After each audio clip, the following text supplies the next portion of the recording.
for more, I'm joined by John Linden, the Executive Director of the Alliance for Middle East Peace. Thank you so much for taking the time to speak with us today.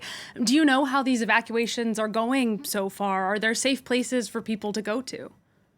Well, no, there's nowhere safe for anybody to go in Gaza, and particularly in the southern part of the Gaza Strip, where we already have intense overcrowding in some of the makeshift zones that have been designated for humanitarian exit from the Rafah area. I have been hearing about quite a large movement this morning, including from Western Rafah, so the furthest away part of the kind of Rafah metropolitan area from the IDF. And it's not clear, number one, where these people will go to, but number two, how there can be a deconflicting process that can ensure that once very intense violence begins, which does seem increasingly likely, that those people fleeing aren't caught in the crosshairs.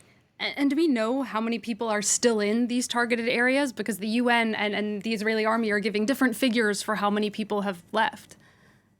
Well, we've heard that it's between 1 and 1.4 million people in recent days were estimated to be in the Rafah area.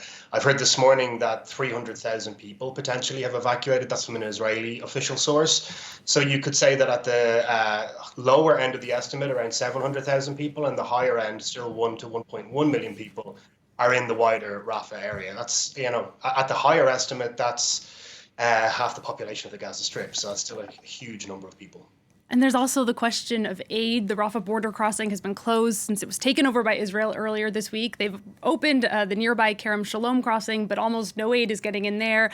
Do you know how civilians are doing in terms of food and fuel supplies?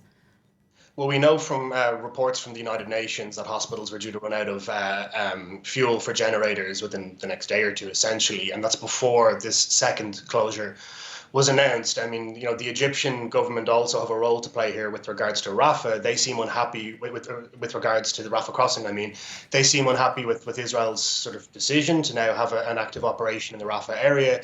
They're not allowing the transit of goods from Rafah, now controlled by Israel, to the Kerem Shalom crossing.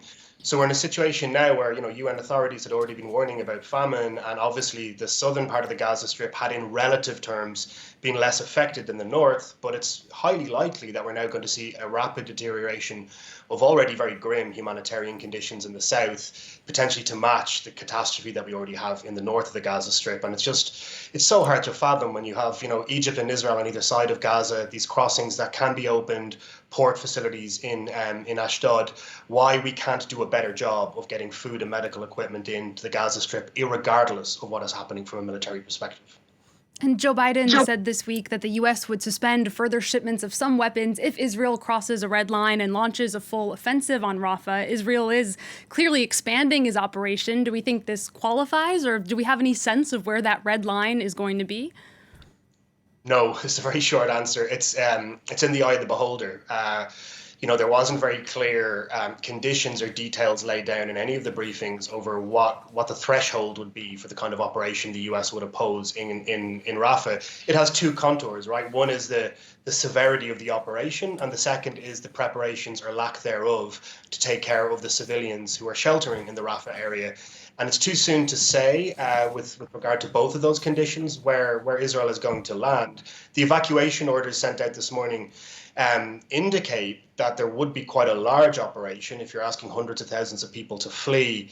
But then again, there's a contradiction in terms. Perhaps Israel is announcing this evacuation in order to show to the world and to the United States in particular that it is taking some preparations to look after the civilian population in Rafah, and then actually what follows will be a less intense operation. And of course, the hope of all hopes, and I don't know how confident I am in this anymore, is that all of this is designed to simply generate the sort of pressure which could result in the gaps being closed and a deal for a ceasefire and hostages being returned to be secured. And we have to cross our fingers that that's actually how this is going to play out, because it's the only way I can see now that we don't, in the coming days, witness a significant escalation in Rafah.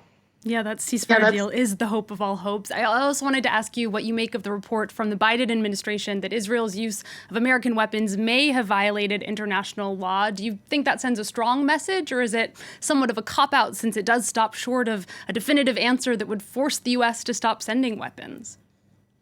Yeah, there's a couple of caveats in there, sort of conditionality around the way in which the language is framed.